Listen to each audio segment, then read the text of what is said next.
Dernière nouvelle 24 heures. Photo Bertrand Gay, AFP. L'Assemblée nationale commence l'examen du projet de loi sur l'immigration maîtrisée et un droit d'asile effectif, porté par le ministre de l'Intérieur Gérard Collomb. Le texte, qui divise jusque dans les rangs de la majorité, mise sur le tout répressif pour décourager les candidats à l'exil en France. Parmi les mesures prévues, le demandeur d'asile n'aura plus que 90 jours pour faire sa demande, la durée maximale des séjours en rétention administrative sera allongée, le délai de recours des décisions d'asile doit être réduit de moitié.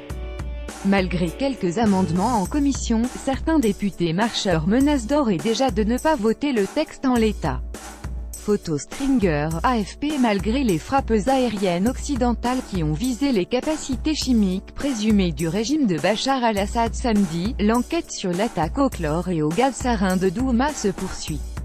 Ce lundi, les experts de l'Organisation pour l'interdiction des armes chimiques se réunissent à La Haye, Pays-Bas, pour discuter du drame qui a fait au moins 40 morts le 7 avril dernier. Nous faciliterons l'arrivée de l'équipe où qu'elle le veuille à Douma, pour vérifier s'il y a eu ou non utilisation de substances chimiques, avait déclaré jeudi Bachar al-Jafari, ambassadeur syrien à l'ONU, alors que les ministres des Affaires étrangères de l'UE doivent également se réunir pour évoquer la situation au Proche-Orient.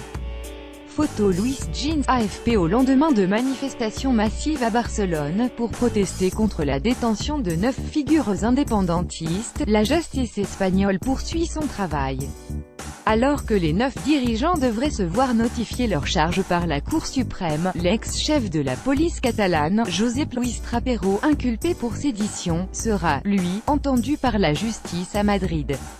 La communauté du nord-est de l'Espagne est toujours sans gouvernement, depuis que les sécessionnistes ont réobtenu une majorité en siège au Parlement régional en décembre dernier. Il leur reste 5 semaines pour investir un candidat à la présidence catalane, faute de quoi de nouvelles élections régionales seront organisées en juillet.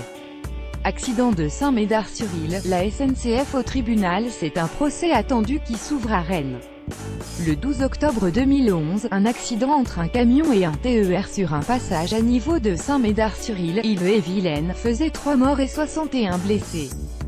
Dès ce lundi, le chauffeur du camion comparaît donc devant le tribunal correctionnel, en même que la SNCF. Le passage à niveau, connu pour sa dangerosité, avait en effet connu plusieurs accidents avant le drame.